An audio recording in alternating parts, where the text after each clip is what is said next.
네, 그럼 세계 특검 수사 상황과 관련해서 자세한 소식은 임주혜 변호사와 함께 얘기 나눠보겠습니다. 어서 오세요. 어서 오십시오. 네, 안녕하세요. 예.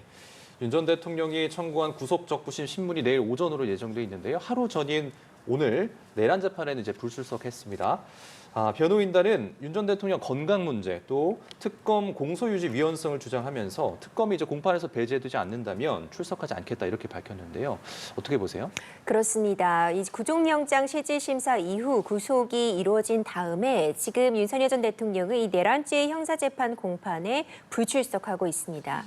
벌써 두 번째 이제 불출석을 한 건데 변호인은 출석을 해서 이와 관련된 의견을 밝혔습니다.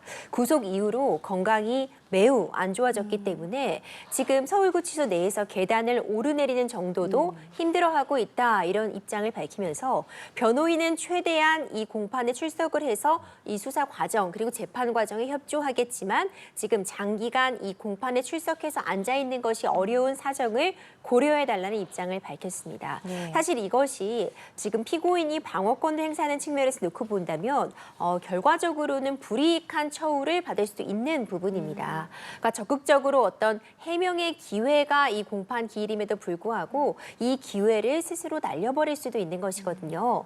아마도 일단 단기적으로는 지금 구속 적부심이 신청이 되어 있고 특검 측의 무리한 수사에 대한 문제를 제기하고 있는 상황을 고려할 때 불출석하는 것으로 좀 입장을 정리한 것으로 보이고요. 네. 계속해서 불출석하기는 어렵습니다. 이제 머지않은 기한 내에 다시 출석을 하지 않을까 예측이 됩니다. 그러면 내일 구속적부심 출석 여부는 어떻게 전망하세요?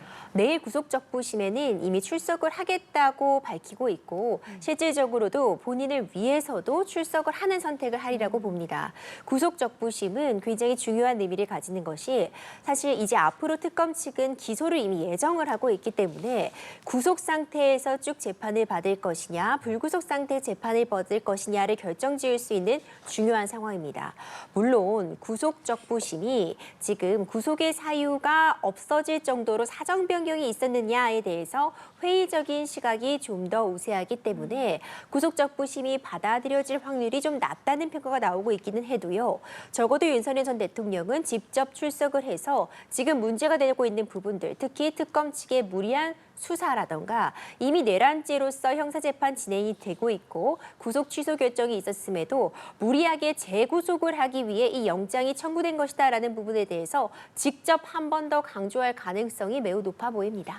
구속 적부심이 청구가 되면 기존의 영장 전담 판사들이 아니라 합의부가 재판을 맡게 되지 않습니까? 중앙지법의 경우에는 형사항소부가 이제 심사를 맡게 되는데요. 절차에 대해서도 한번 짚어주시죠. 그렇죠. 이제 구속적부심이라는 것은 이미 구속영장이 발부가 된 상태인데 이것의 적법성을 피의자가 한 번 더 다투는 자리이기 때문에요. 기존의 영장 전담 판사가 다시 이 부분을 판단을 하는 것이 아니라 지금 서울중앙지법 같은 경우에는 형사항소부가 심사를 담당하고 있습니다.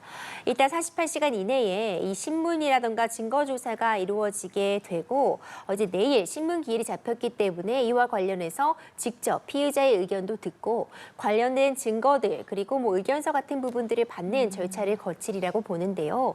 결국 쟁점은 구속이 적법하냐입니다.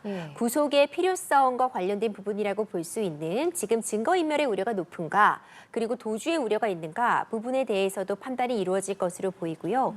윤석열 전 대통령 측에서는 이에 앞서서 특검의 어떤 무리한 수사 부분 그리고 이 재구속을 위해서 논리를 무리하게 구성을 해서 이 영장이 청구되었다는 부분, 이 특검의 위헌성을 강조하는 그런 과정을 거치리라고 봅니다. 네, 근데 구속적부심을 청구하더라도 인용되는 경우가 거의 없다고 하는데 또 윤 전 대통령이 증거인멸 우려로 구속된 지가 얼마 되지 않은 상황이잖아요.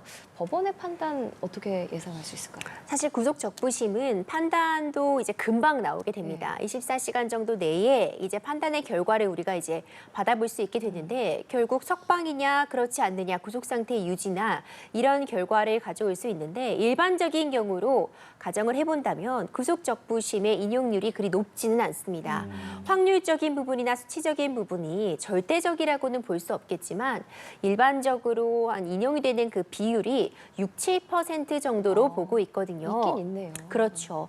그러니까 더 이상 도주의 우려가 사라졌다거나 증거인멸의 우려가 사라진 그런 사정 변경 등이 있다면은 구속 적부심이 받아들여질 수 있는데 지금 현 상황을 놓고 보자면은 오히려 관련자들의 진술이 조금씩 변화하고 있다라는 이야기가 들려옵니다. 특검 측에서는 그렇다면 이 부분을 근거로 해서 증거인멸의 우려가 더 높다고 주장을 할 것이라는 부분이 예측이 되거든요. 예. 그렇다면 현재로서는 어떤 구속적부심이 받아들여질 확률이 좀 낮다고 평가되고 있으나 지금 이 피해자 신분에서 어떤 부분들의 증거를 추가적으로 확보하고 있는지는 아직 확인된 바가 없기 때문에 내일 있을 구속적부심이 매우 중요한 의미를 가지리라고 봅니다. 예, 윤 전 대통령이 구속 적부 심사를 이제 청구를 했고요. 그에 따라서 특검팀의 인치 시도도 이제 중단이 된 상황입니다.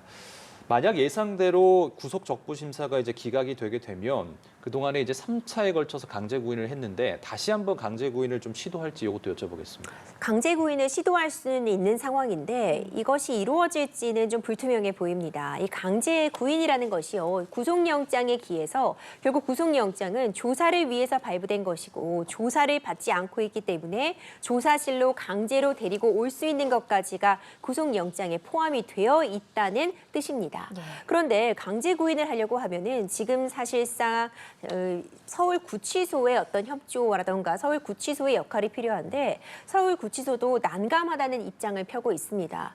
지금 윤석열 전 대통령이 안 나오겠다고 하는 걸 억지로 끌어내기에는 사실 서울구치소 측도 추후에 이것이 법적으로 인권 탄압이라던가 내지는 이 과정에서 상해를 입었다고 주장을 한다면은 마땅히 해결 방법이 없는 것도 현실이거든요. 이런 부분 때문에 실질적으로 이 구인 절차가 달성이 될 수 있을지도 미지수이고 만약 달성이 되어서 조사실로 나온다고 해도 이제 묵비권이라고 합니다. 이 진술 거부권을 행사한다면 유의미한 답변을 얻지 못할 가능성이 현재로서는 더 높아 보입니다. 그렇기 때문에 특검 측에서는 당연히 대면 조사를 원칙으로 하고 시도를 하되 이와 병행해서 바로 전격적으로 기소하는 부분까지도 염두에 두고 있으리라고 봅니다. 예, 이런 가운데 내란 특검이 오늘 오전에 이상민 전 행안부 장관 주거지와 소방청에 대한 강제 수사에 착수를 했습니다. 이상민 전 장관의 자택까지 압수수색 대상에 포함된 이유 뭐라고 봐야 할까요? 지금 이상민 전 행안부 장관 같은 경우에는 결국 단전단수 지시가 있었느냐 없었느냐가 핵심이 되고 있습니다. 예. 이전에는 단전단수라고 적힌 쪽지를 본 부분까지는 기억이 나는데 구체적으로 어떤 지시를 받은 바도 없고 이와 관련해 지시를 내린 적도 없다는 취지의 주장을 해왔습니다. 예. 하지만 이와 관련해서 배치되는 진술들도 나타나고 있습니다. 소방청장 같은 경우에도 당시에 협조를 요청을 받는다면 단전단수에 어떤 도움을 주어라라는 취지의 이야기를 들었다는 증언들이 나오고 있었거든요. 그리고 또 지금 대통령실의 CCTV가 공개되었는데 이상민 전 장관의 진술과는 배치되는 부분들이 드러나서 이전에 했던 진술의 신빙성이 다소 낮아진 상태라고 평가가 되기 때문에 네. 단전단수 지시에 관련된 구체적인 물질 확보를 위한 압수수색에 나선 것으로 보입니다. 예, 알겠습니다. 오늘 말씀은 여기까지 들어보겠습니다. 내란 특검 관련해서 임주혜 변호사와 이야기 나눠봤습니다. 고맙습니다. 잘 들었습니다.